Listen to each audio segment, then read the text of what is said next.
Парламентын ардчил бүхий үндсүүлэлт улс орнуудын парламентд харахад парламентын танхимд буюу чуулганы танхимд толгой дээр нь ерөнхий сайд гарч суудаг нэг ч парламент алга байна. Арс намын бүлгийн зүгээс бол хууль тогтоомжийг боловсронгуй болгох чиглэлээр улсын хурлын тухай хуульд өөрчлөлт оруулад улсын хурлын чуулганы танхимд ерөнхий сайд улсын хурлын толгой дээр гараа суудсан байгаа байдлыг зогсоож үндсэн хуулийн дээр байгаа улсын хурл 126 гишүүнээс бүрдэнэ гэсэн бол 126 гишүүнийхээ дунд орсох ёстой гэдэг энэ зарчмыг хэрэгжүүлэх хуулийн төслөөр хэмэрх гэж байна. Улсын хурлын дэгийн тухай хуулийн дээр ерөнхий сайдын мэдээллийн цаг гэдэг тийм зохицуулт байна. Ерөнхий сайд энэ мэдээллийн цагаар ямар мэдээлэл өгөхийг өөрөө сонгож улсын хурл санал болгодог.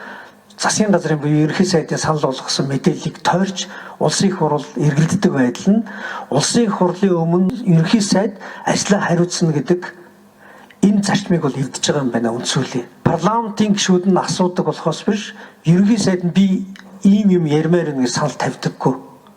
Тийм учраас ерөнхий сайдын мэдээллийн цагийг улсын хурлын асуулгын цаг гэж өөрчлөөд улсын хурлын гишүүд ерөнхий сайд засгийн газраас ямар асуулт асуух гэж байгаа тэрийг мэдэж асуудаг. Тэр асуултын хүрээнд ерөнхий сайд ирж тайлбар мэдээлэл өгдөг, бичлж.